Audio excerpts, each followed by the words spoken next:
intervention in the Zionist political theological imagination. Yair's title today is Playing with the King's Two Bodies, Schmitt, Kantorowicz, and the Role of Theatricality.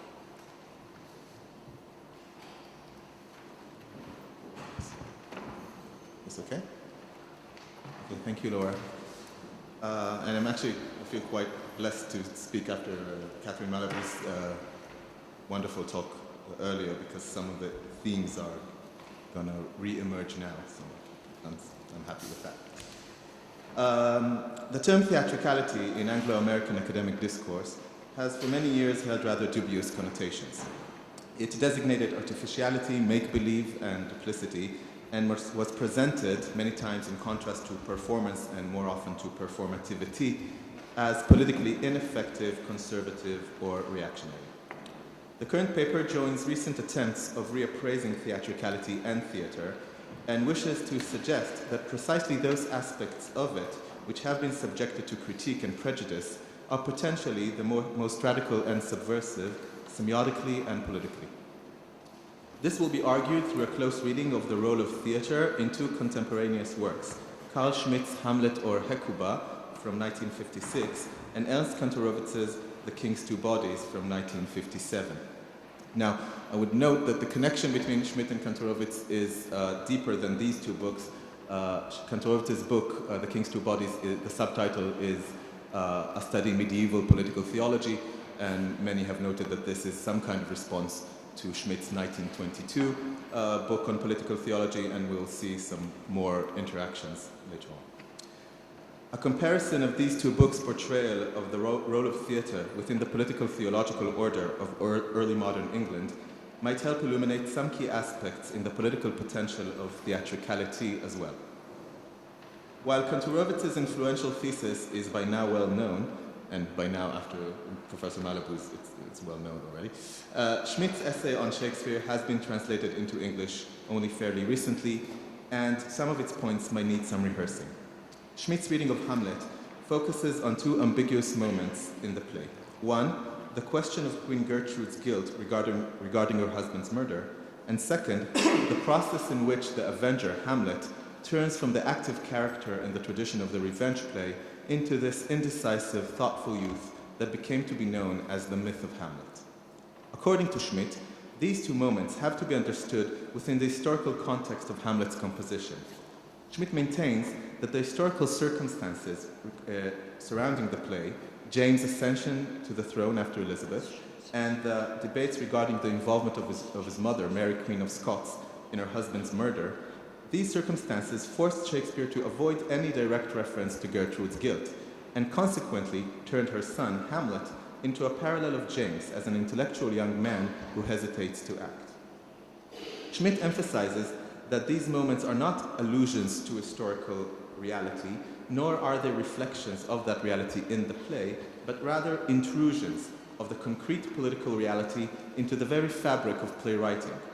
Shakespeare, acknowledging the presence of this political reality, evaded the question of the Queen's guilt and left it obscure and undecided, consequently diverting the play from its regular route as a revenge play into what it is, one of the most significant tragedies in Western drama. Now, I'm less interested here in Schmitt's specific reading of Hamlet, but rather in the relation he delineates between theatre and the political order. According to Schmitt, theatre itself is essentially play, in the sense that it has, and I quote, its own sphere and creates a space for itself within which a certain freedom is maintained. It is therefore a closed, autonomous sphere with its own inner laws that allow for relative freedom from surrounding circumstances, a notion of play that can be found already in Johann Huizinga's Homo Ludens. This is true, according to Schmitt, also regarding Shakespeare's plays, including most of the actions and most of the scenes in Hamlet. But the intrusion of the concrete socio-political into Hamlet pulls it away from the closed, free sphere of play. In this context, Schmitt calls for a differentiation between Trauerspiel and tragedy, and here he is, of course, in dialogue with Benjamin's book on the Trauerspiel, which is in dialogue with Schmitt's book on political theology. According to Schmitt, Trauerspiel is indeed still a spiel, a play, while tragedy is taken out of the sphere of play precisely in the moment of the historical presence intrusion into the piece. A tragic response to Hamlet emerges from a convergence of our political reality and whatever is performed on stage, a violation of the autonomy of play. According to Schmitt, the tragic ends when play begins, and vice versa. The political efficacy of the tragic, therefore, is achieved only through some act of violence towards theatrical play. Hamlet is elevated from the status of Trauerspiel to tragedy by means of such a violent intrusion. The difference between Trauerspiel and tragedy is also the one between Hamlet and Hecuba, posited by the essay's title, Hamlet or Hecuba, as contrasting alternatives one has to choose between. Schmitt, of course, refers here to the moment in Hamlet, Act 2, Scene 2, in which the Danish prince watches an actor reach tears while performing a monologue regarding Hecuba, and one wonders why he himself is not moved to action in such a manner by matters pertaining to his life much more deeply. On this moment, Schmitt writes, and I quote, "It is inconceivable that Shakespeare intended no more than to make his Hamlet into a Hecuba, that we are meant to weep for Hamlet as the actor wept for the Trojan queen. We would, however, in point of fact, weep for Hamlet as for Hecuba if we wish to divorce the reality of our present existence from the play on stage. Our tears would then become the tears of actors. We would no longer have any purpose or cause and would have sacrificed both to the aesthetic enjoyment of the play. That would be bad, because it would prove that the gods in the theater are different from those in the forum and in the pulpit." End quote. For Schmitt, crying for Hecuba means crying from within the autonomous aesthetic world of play, separating our political existence from the theatrical performance and turning our own tears into the tears of actors with neither purpose nor cause. Oddly, crying as an audience for the character Hamlet does not make us analogous to the inner audience in the play Hamlet, those watching the performance of the Mousetrap, or Hamlet himself watching the actor performing the Hecuba monologue, but rather to actors ourselves. Schmitt is concerned that as an audience, we would cry like actors. That is, with hollow tears which are unrelated to the socio-political exigencies of our lives. In other words, the danger for Schmitt lies in the theatricalization of life itself. As a mirror image to the esteemed intrusion of political reality into the theater, that which elevates theater into the status of tragedy, here Schmitt worries that theater would seep outside of its sphere into political life and degrade the spectators to the status of players. This scheme, however, is complicated by another moment in Schmitt's text. Schmitt rightfully observes that during the 16th and 17th centuries, the image of the Teatrum Mundi, of the whole world as a stage and all people as actors, have become more and more central in socio-political life. Action in the public sphere, writes Schmitt, was action on a stage, and thus role-playing. Schmitt brings up this matter in order to explain how theatre in Shakespeare's England was not entirely separate from its socio-political context. Since this context was conceived also in terms of theatre, there was a possibility of a flow between theatre and the socio-political, and precisely this flow allows for the intrusion of the socio-political, which turns theatrical play into tragedy. We should note that Schmitt inadvertently moved away here from the Huizingen notion of a closed, autonomous sphere. For if the whole world is conceived in terms of theatrical role-playing, then there is nothing outside of play for play to be autonomous from. Schmitt writes that, and I quote, "The play on stage could appear without artificiality as theatre within theatre, as a living play within the immediately present play of real life. The play on stage could magnify itself as play without detaching itself from the immediate reality of life." End quote. In other words, there is a kind of play which is not defined by its enclosure and autonomy from the social political reality, and that is theatrical play, which in fact constitutes political reality. There is an aspect of play which is therefore retained even when the autonomy of the theatre is disrupted. This kind of theatrical play, I wish to suggest, has less to do with autonomy than with doubleness.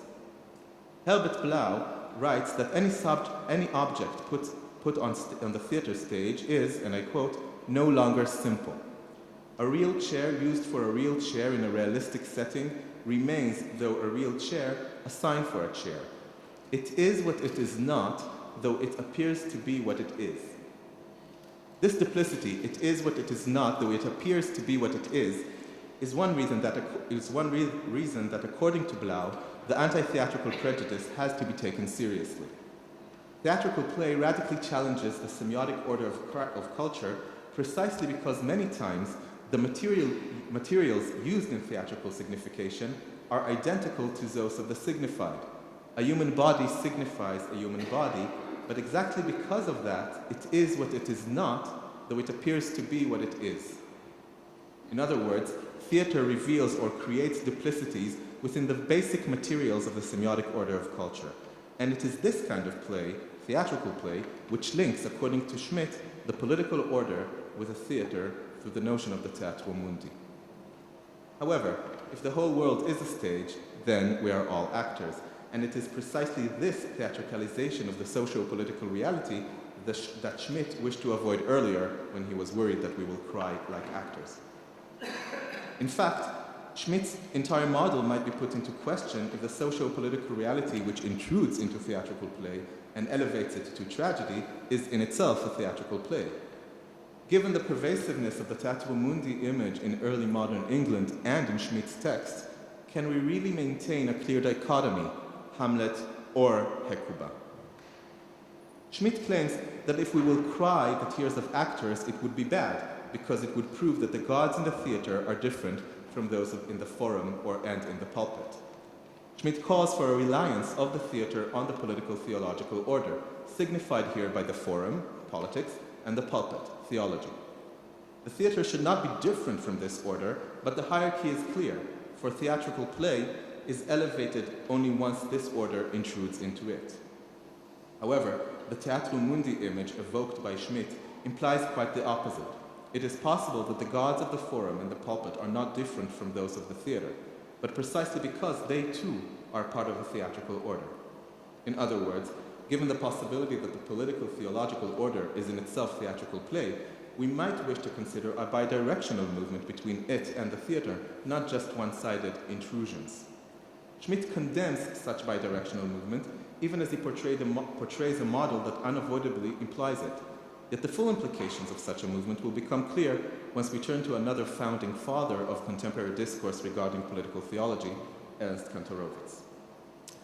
After presenting the doctrine according to which the king has two bodies, a private body, natural, which decays and dies, and the never-dying body politic in which the kingship or the nation or the state is embedded or embodied, Kantorowicz's influential book opens with a reading of Shakespeare's King Richard II. According to Kantorowicz, King Richard II displays the theatrical dissolution of the king's two bodies, reaching its apex in Act 4, Scene 1, when Richard gives up the crown and ceremoniously undoes his kingship. According to Kantorowicz, in this scene, Richard releases his body politic into thin air in a process of denudation, remaining with his body natural only.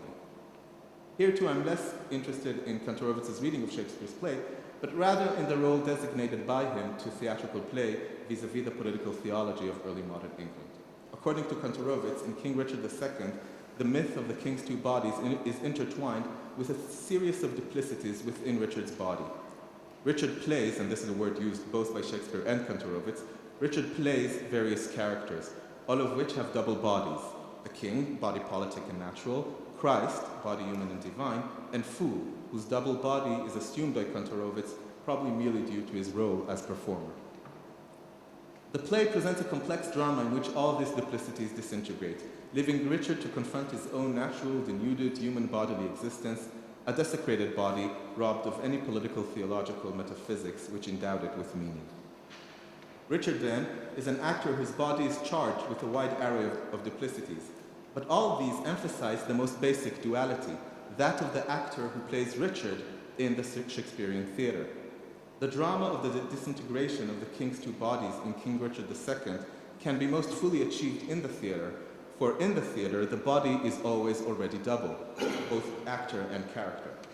In Shakespeare's play, a double body plays a double body, and precisely because of that, it can play not only it, but also with it. Kantorowicz writes that the live essence of Shakespeare's art is, and I quote, to to reveal the numerous planes active in any human being, to play them off against each other, to confuse them, or to preserve their equilibrium. In the current context, these numerous planes are the various bodies within one body, and Shakespeare's art is first and foremost the theatre, in which these bodies can be played off against each other precisely because a playful, multi-layered body stands at the core of this art. As opposed to the strict one-directional hierarchy between the political theological order and theatre proposed by Schmitt, Kantorowicz offers theatrical play as means of disrupting and dismantling the political theological order. While Schmitt claims that it is only the intrusion of the political reality which elevates Hamlet to the status of tragedy, Kantorowicz ends his chapter with a reminder of how the play King Richard II intruded political reality. First, by being staged at the eve of the Earl of Essex's failed rebellion against Elizabeth, and later by being suppressed by Charles II for the play's separation of the king's two bodies probably hit too close to home, reminding the king of his own executed father. Thus, rather than the Schmittian elevating intrusion of the king's political reality into the sphere of theatrical play, Kantorowicz posits the king actor at the center of an intricate constellation of reflections, identifications, and duplicities which undermine the political reality of kingship. This constellation can be achieved specifically in the theatre and in the kind of play in itself full of reflections, identifications, and duplicities that takes place in this art form. Like Schmitt, Kantorowicz touches upon the theatricalization of political life, but in a way which offers theatrical play as an undermining opportunity, a bodily multi-layeredness that can intervene in the political theological order precisely because this order is constituted upon a bodily multi-layeredness. This undermining intervention of theatrical play in the political theology of the king's two bodies can serve as a paradigm for the wider political efficacy of theatricality. As political theology, the myth of the king's two bodies in its secularized version may suggest a model for the practices of representation of the modern state even today, and not just representation, but how state power is embedded in materiality, perhaps in a wider sense, even today when royalty has lost its sacredness. The processes by which a specific body comes to signify and embody the nation or the state are still crucial for our understanding of the semiotic order of contemporary political structures. If, following Blau, theatricality disrupts the semiotic order by injecting ambiguous duplicities within the very materiality of that order, we could consequently reconceive theatricality as a mode of playful intervention within the duplicities inherent in the semiotic order of political theological structures as well. Such an intervention, which of course does not have to take place in the theatre, complicates these duplicities, perhaps even desecrates them. It is exactly the duplicity or double-bodied quality of theatricality, so reviled by theatre's detractors, which allows for a mode of political efficacy, not merely as an exposure of the theatricality of political discourse, claiming that this discourse is hollow and deceptive, like theatre, for this would simply mean to rehearse the same anti-theatrical prejudice and project it on politics, but rather by acknowledging the theatricality of both, their double-bodied quality. This would open up an opportunity for acting within and against the political theology of the state apparatuses of representation, dismantling it and driving a wedge between its two bodies, playing, as it were, one body against the other. Thank you.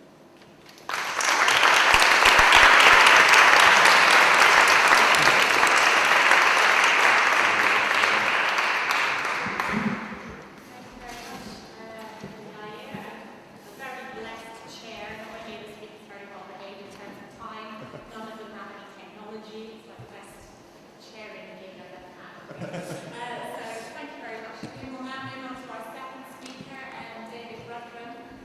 David is a senior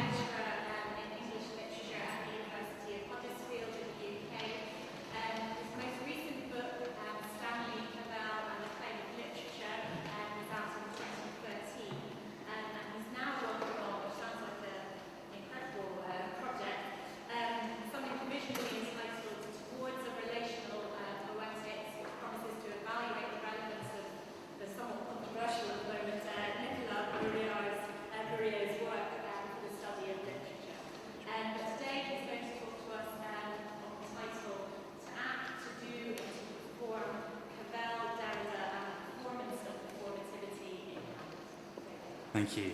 I'll try and be good and keep to time. So, choosing Hamlet as a point of intersection between the philosophies of Jacques Derrida and Stanley Cavell might seem an odd place to start. On the one hand, Cavell's conclusion to his essay Hamlet's Burden of Proof contains some barbed comments aimed, if not explicitly in Derrida's direction, then at least at certain cruder implementations of his deconstructive project. And on the other hand, of course, Derrida and Cavell's discussions of Hamlet are arguably somewhat tangential to the main thrust of each of their philosophies, which overlap in plenty of more obvious ways. No doubt a more propitious departure could be found in their different interpretations of J.L. Austin. Derrida's reading of How to Do Things with Words, which so famously provoked the non-debate between Derrida and John Searle, as set out in Limited Ink. I call it a non-debate for a reason. We can return to that if you'd like. Has itself been revisited by Cavell in his insightful essay, What Did Derrida Want of Austin? And Cavell, who attended the William James Lectures himself and describes himself as a pupil of Austin's, engages at length and in depth with what he sees as Derrida's misreading of Austin by pointing out a number of ways in which Austin's and Derrida's projects bear deep features in common, and by suggesting that Derrida simply had not read certain texts of Austin that are inscribed in the text of How to Do Things with Words. In particular, says Cavell, Derrida, quote, simply hadn't read Austin's earlier works A Plea for Excuses and Pretending, which Cavell says are presupposed by Austin's discussions of the performative and How to Do Things with Words. Thus, Austin's now infamous claim that, quote, a performative utterance will in a peculiar way be hollow or void if said by an actor on the stage, is less a methodological move to bracket off the realms of literature and theatre, as Derrida takes it to be, and more a reference to the fact that Austin had already covered this ground in his 1958 discussion of pretending. Intriguingly, however, Cavell, who's perhaps the foremost of Austin's inheritors, takes up Hamlet as a means of taking Austin's formulation to task, while Derrida, perhaps the foremost of Austin's critics, takes up Hamlet as an opportunity subtly to revisit his earlier critique. In an essay entitled Politics as Opposed to What, Cavell turns to Hamlet almost in passing, when he alludes to a certain scene, and we will come back to this scene, to illustrate his reservations about Austin's poorly formulated views on theatrically performed performatives. This is quite a long quote. When Austin says that a performative utterance will be in a peculiar way hollow or void if said by an actor on the stage, that is either false or too poorly described to assess. It's false to say, for example, that Horatio and Marcellus do not really or felicitously swear by Hamlet's sword, never to speak of what they have seen and heard. And to say that the actors playing those roles have not really sworn would be as useful as saying that those actors are not really, except per accidens, in Denmark. Say what actors do is imitate actions. Then the conditions of any act you can specify can be imitated. So you can imitate any way in which any one of those conditions might fail, and hence perfectly imitate an infelicitous act of speech. If Hamlet has no sword, or if Horatio had crossed his fingers or winked aside to the audience, then he would not exactly have sworn on Hamlet's sword. But if Austin had in mind an actor speaking not to other actors but rather to us in the audience, then the case has to be imagined as one in which we, or the other actors, do not know that the actor speaking is on the stage or that we are members of an audience. And whatever it is to know this, and however we might be imagined to fail to know it, are matters that have nothing special to do with performative utterances. The questions raised by Austin's passage is why he should be prompted at all to such exclusions, what misunderstanding it is he takes himself to be guarding against. Now that passage, which by my reckoning is the first substantial discussion of Hamlet by either thinker, is remarkably close to many of the criticisms that Derrida makes of Austin and Searle. And it's no less remarkable that Cavell, for whom Shakespeare so often acts as a conduit into philosophical problems, should turn to Hamlet in order to highlight problems with a philosopher so central to his own thought as Austin. But more remarkable still, I think, is that the very scene that serves this purpose for Cavell is precisely the scene that serves Derrida as an opening for a rapprochement with Austin's concept of the performative. So the first chapter in Spectres of Marx opens with this epigraph. Hamlet, swear, Ghost, beneath. Swear. They swear. Unsurprisingly, in a book about Marx, Derrida regards this as, amongst other things, a political moment, as an example of, quote, a conspiracy, Verschwörung in German, of those who promise solemnly, sometimes secretly, by swearing an oath, Schwur, to struggle against a superior power. As such, it cannot but be performative, embroiled in illocutionary effects and perlocutionary forces. Yet Derrida perceptively observes that there's something unusual about this particular oath. Quote, Hamlet, evoking the vision they have just seen and the honest ghost, asks Horatio and Marcellus to swear it, consent to swear upon his sword, but to swear or to swear together on the subject of the spectral apparition itself, and to promise secrecy on the subject of the apparition of an honest ghost that from beneath the stage conspires with Hamlet to ask the same thing from the sworn. The ghost cries from beneath the stage, swear.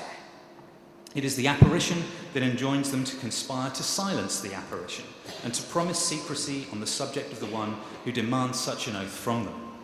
One must not know whence comes the injunction, the conspiracy, the promised secret. A son and the honest ghost of the father, the supposedly honest ghost, the spirit of the father, conspire together to bring about such an event. Now we can extrapolate from that in a sense this performative is self-negating. Qua speech act, it's both a speech that binds its speakers not to speak and an act that compels them not to act. Thus, Derrida's reading of Hamlet might easily add grist to the mill in which he deconstructed Austin. But the scene's not as simple as this, as Derrida points out, for the text itself announces that there's something out of joint here. After all, it's immediately after instigating this conspiracy that Hamlet utters the line that, in both of Derrida's discussions of the play, comes to bear more interpretive weight than any other in Shakespeare's text. Quote, injunctions and sworn faith, that is what we are trying to think here. Hamlet declares the time is out of joint precisely at the moment of the oath, of the injunction to swear together, conjurer with ER, at the moment in which the spectre, who was always a sworn conspirator, conjurer with the accent, has just ordered swear. Determining what it might mean for Hamlet to say that the time is out of joint preoccupies Derrida more than any other interpretive task in his reading of the play. Amongst the manifold suggestions he makes, however, one in particular hinges on the kind of performativity involved in the oath scene. Derrida highlights the ability of performative language to put things out of joint, especially in political terms. He describes this scene in the same terms he uses in his essay, Declarations of Independence, as a performative which founds its own conditions of possibility, a performative which does not depend upon contextually or conventionally determined criteria, or upon the intentionality of a coherent, self-identical speaker.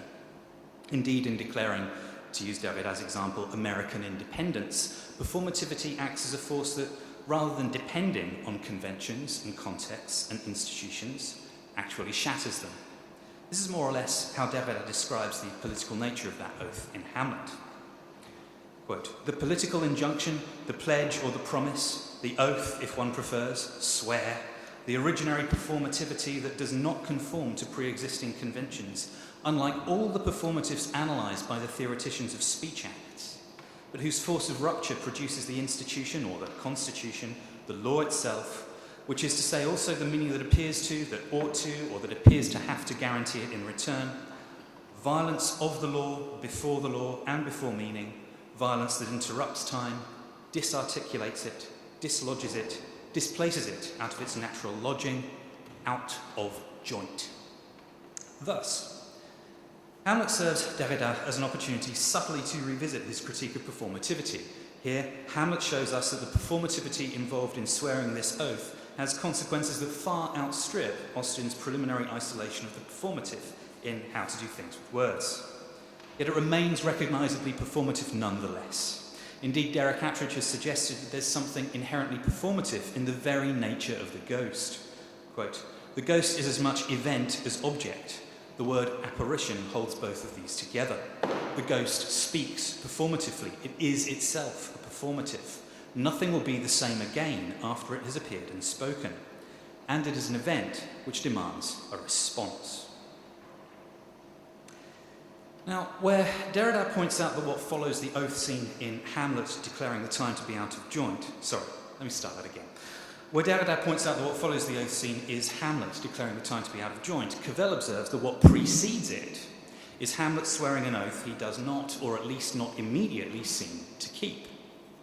It is, of course, an oath sworn to the ghost. As Cavell has it, quote, "In the scene in which, as the ghost departs on the injunction, 'Remember me,' Hamlet swears to obey the injunction by entirely replacing the table of his memory with new writing, and he does write on his tables." It's worth asking whether Hamlet keeps that promise.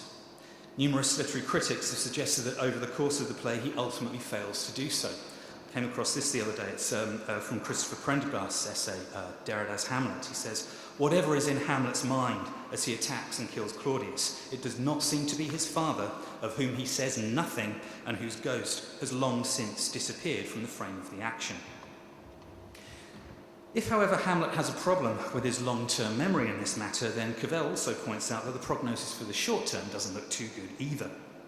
Quote, "To my mind, the significance of this moment of writing that we are shown is namely that it is incredible as an act of obedience to the ghost's injunction to remember him. Indeed, Hamlet's table speech seems to go out of its way to show that the line, and Hamlet calls it his word, containing the words 'remember me,' is not what he sets down in his tables." Would, however, be making a very strange claim indeed to suggest that Hamlet disregards his promise to the ghost from the outset, not least because of the lengths he goes to in compelling his companions to conspire with him. How then does Cavell account for the apparently anomalous situation in which Hamlet, while swearing to remember the ghost in his mind and in his writing, apparently does no such thing? As he puts it, quote, "I imagine that this enacted absence of obedience means, among other things, and unless we take it that Hamlet is false in swearing to remember the ghost his father by writing, that the obedience is deferred and takes place as the dumb show and the ensuing play within the play. So that is, if what Hamlet promises the ghost is to remember him by producing some new writing, then the most obvious way in which he fulfills that promise is in writing the speech of some dozen or 16 lines that's inserted into the mousetrap." Cavell describes his work in progress towards Hamlet as, quote, "epitomised by the way I'm thinking about the crux of the play within the play." This is because, as in most of his writings about Shakespeare, Cavell sees Hamlet as containing an aesthetics of itself. Quote, "How may we understand the dumb show so construed to work at the heart of Hamlet? How does it figure the body of the play? Of course, I'm using it in such a question as an image of what Shakespeare thinks a play is, that is, to interrogate Hamlet for its testimony as to the work of theatre." Before debating Cavell's claims and placing them in dialogue with Derrida's, it's worth pausing to reflect, as neither Cavell nor Derrida does, that the play within the play returns us to our discussions of the issue of swearing and promises and oaths. Whatever else it does or doesn't do, the play within the play theatricalises the performative act of promising by staging it. It's almost as if it calls Austen's bluff about being hollow or void if spoken on a stage. The substance of the text written by Hamlet is, after all, an oath sworn by a queen. Her king is satisfied that 'tis deeply sworn, and Hamlet, who is the impresario of this oath scene, greets his arriving audience by commenting on the airiness of promises in a remarkable exchange with Claudius. Claudius, "How fares our cousin Hamlet?" Hamlet, "Excellent, i' faith. I eat the air, promise crammed. You cannot feed capons so." Claudius, "I have nothing with this answer, Hamlet. These words are not mine." Hamlet, "No, nor mine now." It's curious that in this exchange, Claudius replies to a comment about empty promises by saying that these words are not his. If word is a synonym for promise, as in Hamlet's "now to my word," then Claudius is insisting that his promises are not empty. And Hamlet, in showing how easily words are disavowed, is playing on the key theme of keeping or breaking one's word, which the play within the play is about to unfold right before him. He then torments his audience with an almost Brechtian teaser, "If she should break it now," and singles out Gertrude for particular mockery. "Oh, but she'll keep her word."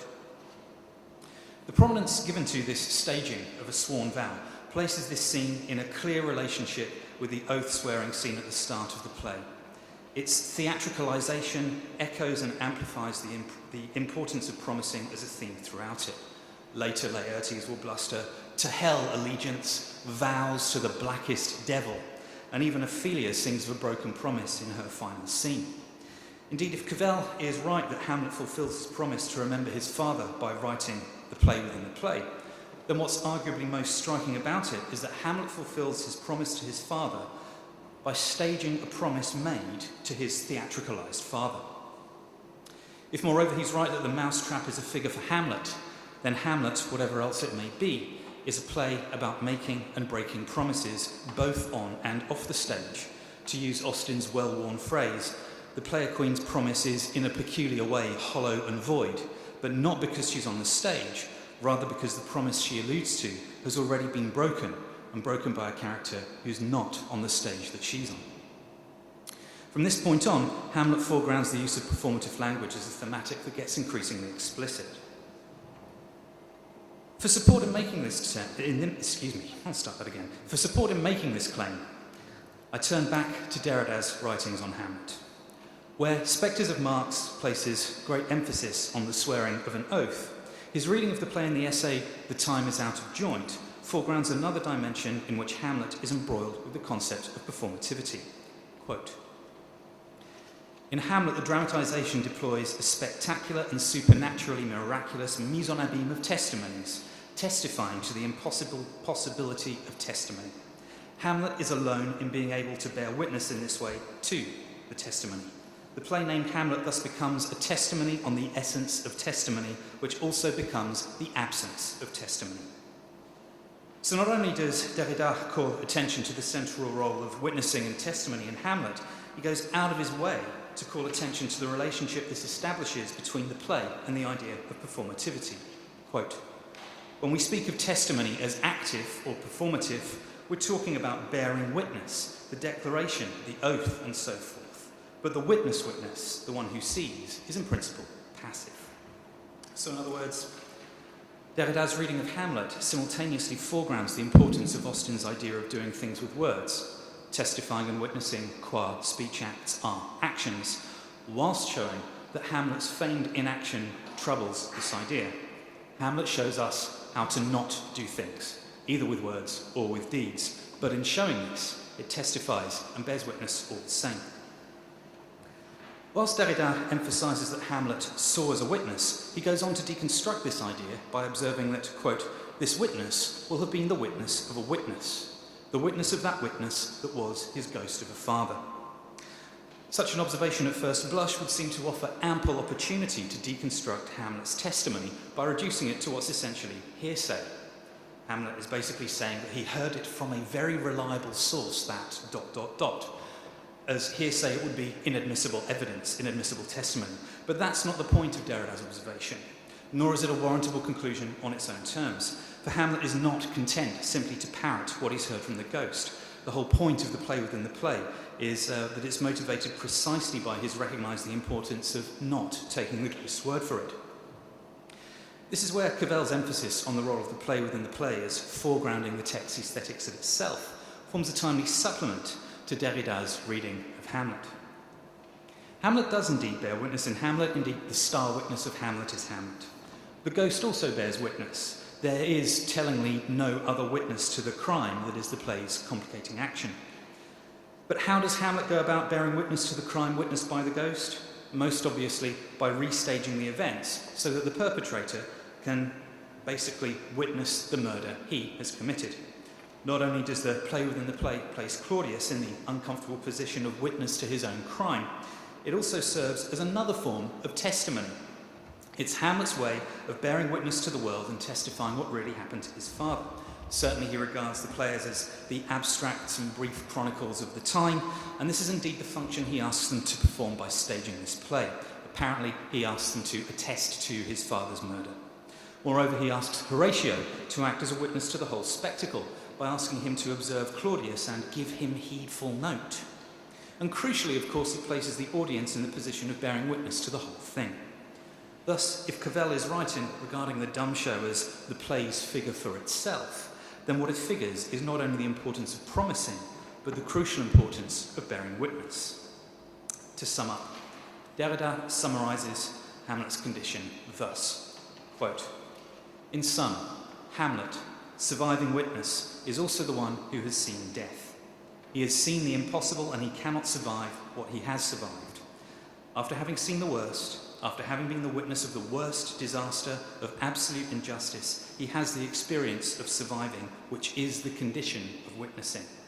But in order to survive what one does not survive, because one should not survive, and that is what Hamlet says, and that is what Hamlet, the work, does." So it's apparent from that Derrida, apart his earlier views on Austin, sees performativity as a force that is enabling for Hamlet. It's a central force in Hamlet. But owing to the play within the play, the importance of the role performed by witnessing is even more prevalent in the play than he appears to realise. As for Cavell, well, there are moments when his reading of Hamlet chimes very closely with Derrida's observations about the role of spectrality in the play. So, for example, he observes, quote, "Hamlet performs the murder and substitute murder only after announcing that he is dead, thus demonstrating that to take the ghost's revenge is to become the ghost." But spectrality, you'll be pleased to hear, is a topic for another paper at a rather different conference from this one. Thanks for listening.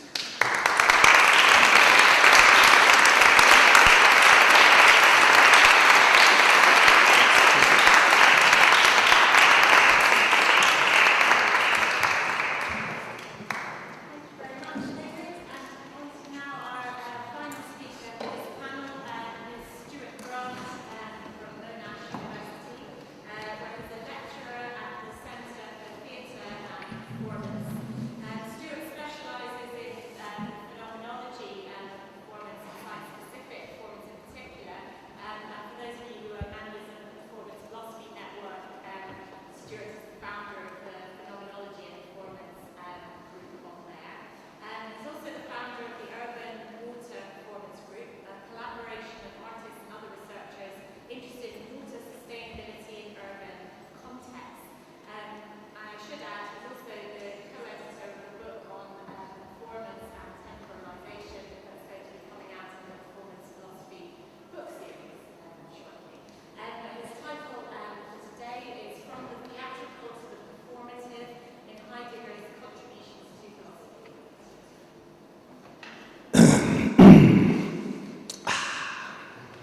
Being happens. As Heidegger puts it, beings are. Being essentially occurs. The activating idea of this paper is one small component of a broader project exploring the interest to scholars of performance of the necessity of the rise of a performative impetus in Heidegger's thinking, which David Wood has described as a performative imperative. My underlying assertion is that Heidegger's capital B being of being and time and his B-ing or B-E-Y-N-G of his later works are at least analogues to or perhaps counterpart ways of saying performance. That which we speak of when we refer not to a performance or performances, but the elusive essence which Malvin Carlson calls essentially contested and which Peggy Phelan claims cannot be saved, recorded, documented or otherwise participate in the circulation of representations of representations. I contend that whatever ontological order of entity which animates performative ways of knowing, thinking and writing is the same animal that Heidegger calls being. Between 1936 and 1942, Heidegger embarked upon a series of strange, dense and baffling writing experiments, crackling with neologisms, repetitions and grammatical ellipses, thousands of pages, with a very clear philosophical intent and a very clear method to serve that intent, but which yielded a very unclear and highly contested outcome. Simply, he wanted to surpass metaphysics.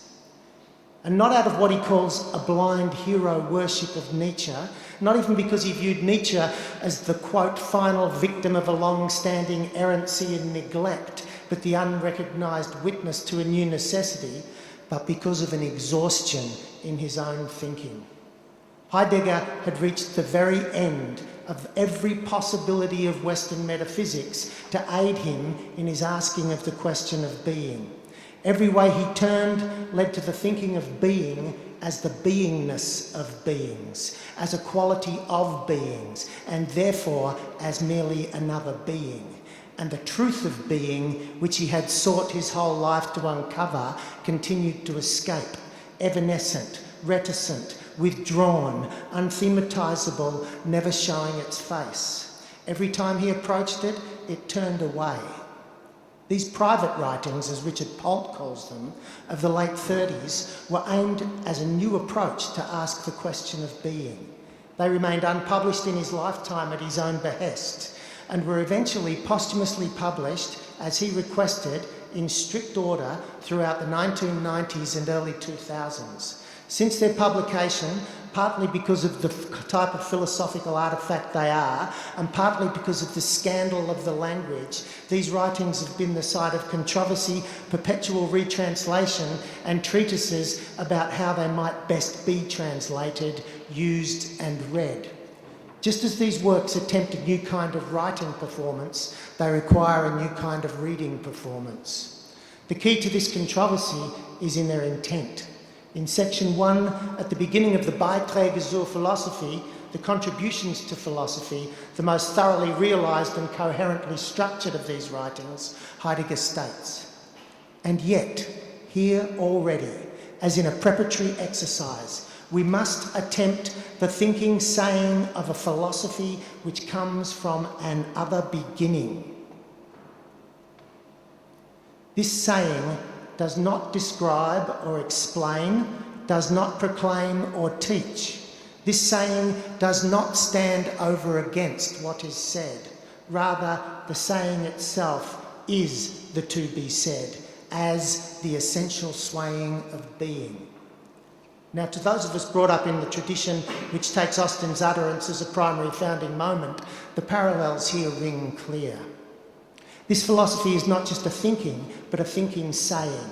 First, an utterance which initiates a thinking, but moreover, this utterance does not stand over against that which it says. It is not about what it says. It is, with Heidegger's emphasis on the is, the to be said. Heidegger calls this writing being historical thinking and sets it up as a mode of enjoining the essential sway of being, of participation in the unfolding coming forth of being rather than telling its story after the fact. It seems to me that it's not drawing too long a bow here to accuse and credit Heidegger with the discovery or perhaps the invention, lurking, perhaps unthought, of a very important moment in the history of the concept of the performative. The question in my broader project is why and how did Heidegger arrive at this discovery of the performative? What problem does this unthought performative address in his philosophy? How does it address that problem, and does it address the solution he sought? The need for this approach is foreshadowed at the end of a lecture series he gave in 1929 to 1930, 2 years after the publication of Being and Time, called The Fundamental Concepts of Metaphysics. At the end of the final lecture of the series, Heidegger announces the program which he tried to bring to fruition 6 years later in the Beiträge. In despair of the ontological difference, the distinction between being and beings, and the inability from a metaphysical standpoint to conceive of being as anything other than the beingness of beings, he notes that the distinction is not an object. It is never at hand, but refers to something that occurs. And he recognises the consequent, quote, necessity of transforming our orientation of questioning, which entails our entering into this fundamental occurrence, to venture the essential step of transposing ourselves into the occurrence of this distinguishing in which the distinction occurs. So the question of being needed to be asked differently, and it needed to be asked not from a distance, as a subject apprehending an object, inquiring into the nature of a being which it could measure and categorise, but it required a participatory entering, a transposing into the occurrence of distinction. It required a performance of that which was to be investigated. Now, this is commonplace thinking for us in contemporary performance studies. We toss off our so-called performative investigations as though the kind of knowledge we produce is taken for granted, but we still nevertheless labour to clarify it to our masters in a manner which gives our inquiries a secure status in the institutions in which we operate. I argue that the ramifications for performance studies of this work of Heidegger's, and conversely, the entry into Heidegger's thinking in a way that makes explicit its performativity, are potentially highly significant for the understanding and acceptance of the kinds of knowledges we seek to produce in performance philosophy and performance as research. In the broader project, the enactment of Heidegger's ideas has enabled me to perform, for example, such tasks as the refiguring of the idea of the improvisational moment of performance through his concept of the Augenblick, and through tracing the contours of the parallels between being and performance to clarify some aspects of the limits of the hitherto obscure, elusive meaning of the essence performance. And also, as I would like to talk about today, it offers a fruitful entry into the question of the relationship between the performative and the theatrical, and leads towards a beneficial reinterpretation of those terms in light of each other. So here, I'm going to give a brief outline of my thesis that Heidegger conceives of Western metaphysics as what we would label a theatrical structure, and that his attempt to go beyond this metaphysical theatrical understanding of beings and their beingness can be interpreted as an eventual performative enaction of being.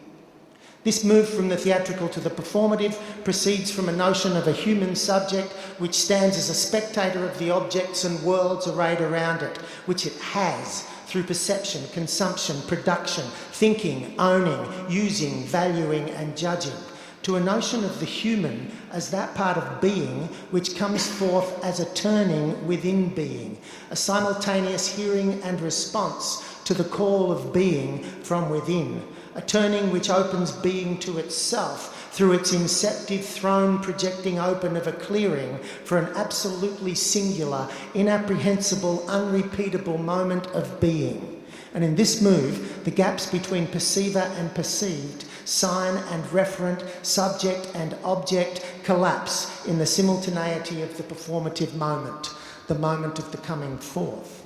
But first, some very brief, very specific, very idiosyncratic, and no doubt very putative definitions of some of the terms I've already started using here and which befall me as I read the contributions.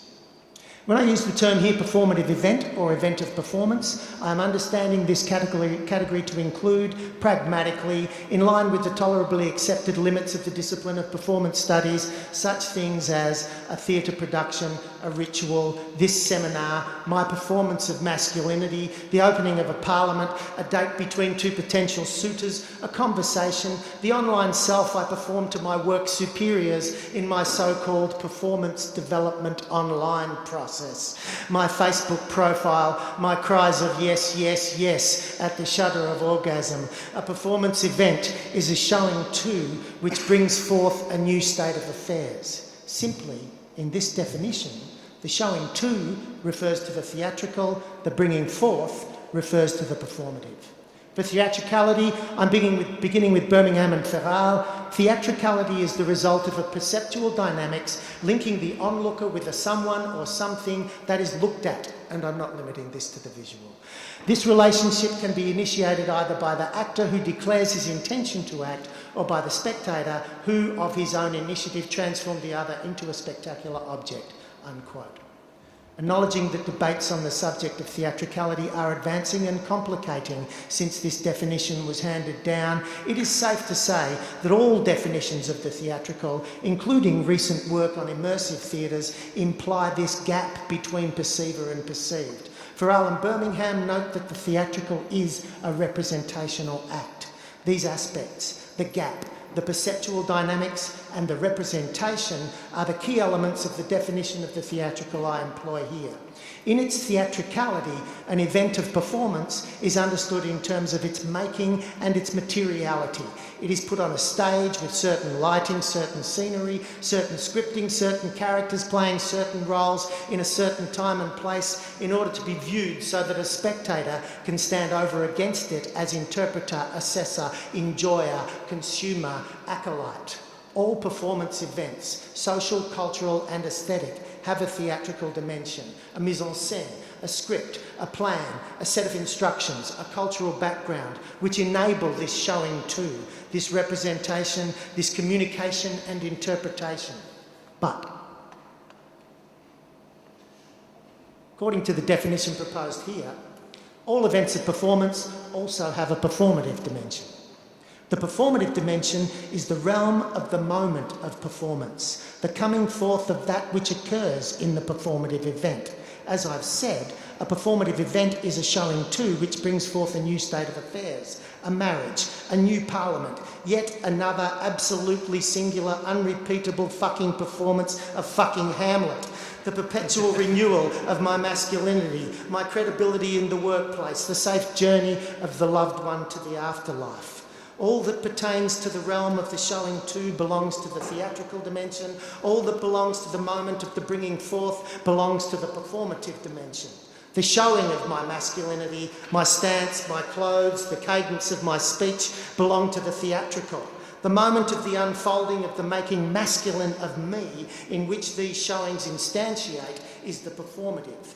In this definition, the theatrical and the performative are not in a relation of cause and effect. Neither is prior to or superior to the other in any way, but they are a circular hermeneutic interpretation which, through the revealing of an intertwined complementarity of different aspects, allows a way into the understanding of the constitution of performative events. In this interpretation, the theatrical and the performative require each other.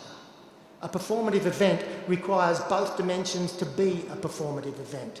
However, as the history of the attempt to define the performative attests, the moment of performance is difficult to grasp. The momentary eruption of the performative cannot be held, measured and preserved in the ways in which theatre buildings, props, conveyed meanings and scripts endure. The performative is best understood in terms of its temporality. Where the theatrical is defined by the past and the future, that which already is and that which is predicted to come to be that which will have been by its relation to a pre-existent script or set of instructions or intentions or place of performance or tradition, the performative is defined by its eruption and passingness. Understood in terms of its performativity, a performative event is an undergoing, which, to a greater or lesser degree, induces a transformation. The transformation unfolds in the temporal eventuation and the passing away of the performative event. Again, in as brief and facile a manner as the above definition of theatricality, this assessment of the key moments which define various theories of performativity can be boiled down to a few commonalities. The performative is characterised by collapse, withdrawal and passingness. Austen's utterance entails a collapse of sign and referent, as do Derrida's auto-affection and Butler's performativity. There is also here a temporal collapse of the gap which opens between the transmission of the sign, its interpretation, and the action which would be taken on the basis of that interpretation. As I do my performance of masculinity, as I embody the habits and conventions of my culture, I become and carry and change those habits and conventions and am recognised as a man at a stroke, all at once. There is no gap between the taking on of the embodiment, the sign, and the becoming. And it should be noted here that Butler's performativity implies features which would more accurately be conceived as theatrical in this definition. The cultural habits, the importance of showing to others what kind of a thing I am in order to secure a position of power. To this line of thinking, Goffman's work also appears to deal more with the theatricality of self than with any performativity. Now, how does this relate to Heidegger's conception? There is a predominance in Western, and I would suggest most Eastern philosophy, metaphysics, epistemology, and in Western thinking in general, of theories predicated upon the assumption of a human agent inhabiting life worlds of objects, meanings, and states of affairs which they experience, which are set over against them, which they have and grasp. This worldview presupposes a subject who has objects through perception, willing, valuing, judging, knowing, categorising, measuring, using, owning. A subject who surveys worlds laid out before it for its interpretation, use and enjoyment. The Western worldview is literally that, a worldview, a view upon the world. In this, Western metaphysics, in the definitions I have proposed, is essentially theatrical. The subject stands before the world, the things, the others, as a spectator looking out onto the pre-existent world, understanding and interpreting it. In its study of itself and its worlds, its philosophy, its humanities and its natural sciences, Western humanity operates in a mode of empirical observation, recording, calculation, measurement and prediction. Humanity is the spectator to the show of the world, and humanity is continually putting on that show for itself and its others. The history of Western philosophy is, in the main, the study of the mind-body and how the mind-body has its worlds and the beings in it, the ways in which it spectates the grand show of its worlds. And this was the source of Heidegger's problem. The problem with being was that it would not turn up for the show. Like Phelan's performance, which cannot participate in the circulation of representations, being is not a thing to be known, to be rendered clear in the light of apprehension. Being itself is not an enduring being. So consequently, Heidegger sought a solution which was proper to the temporal mode of being, and in joining with the temporal eventuation and passing away of being, performance.